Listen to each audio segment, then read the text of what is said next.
កំឡុងក្រមុំរដូវបិណ្ឌជុំកុំភ្លេចឲ្យសងតែខែណានោះប្រទានមានចិនសប្បុរសធ្វើទានដោយស្មោះបញ្ជូនកុងសលបញ្ជូនកុសលដល់បុព្វការីដែលរំលាយខណ្ឌទៅកាន់ភូមិថ្មី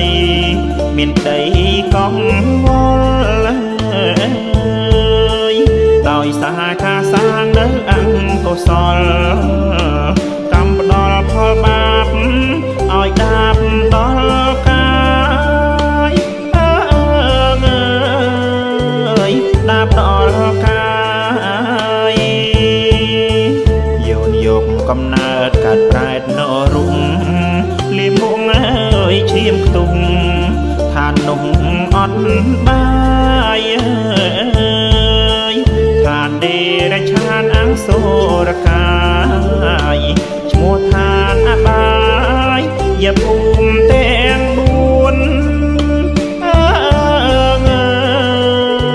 4អបាយភូមិទាំង4កូនអើយធ្វើទានមានតែព្រះសង្ឃតំណាងពុទ្ធអង្គចង់សិលមកមួនអ្នកជាប់ដោយសិលអង្គមុនទិលខ្លួនបូជាចោះស្ងួនបញ្ជូនដល់ហើ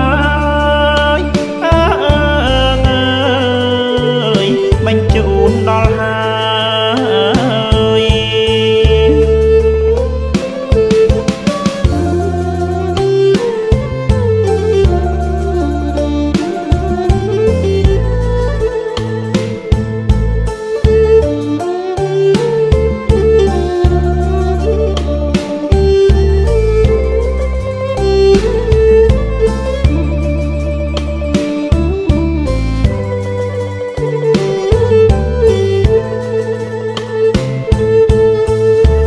បងបាយបិណ្ឌទាំង15ព្រឹកបងទៅបើនឹកគុណកុំភ្លេចឡើយប្រែត្រូវជាញាតិបានទទួលហើយអណាស់កូនហើយឲ្យពោសពសាពោសពសាឲ្យកូនប្រុងស្រីរកស៊ីមានបានជួបតែសុខសាន្តបានដូចប្រាថ្នាក៏ទៅបុតដល់ហើយកូនឲ្យឧស្សាហ៍ទៅរាប់បាតាបាំងស្គលណា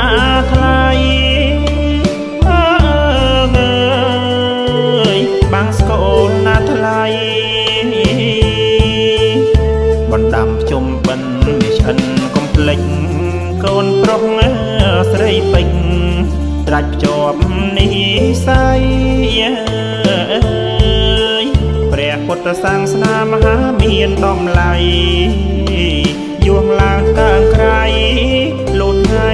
អវសា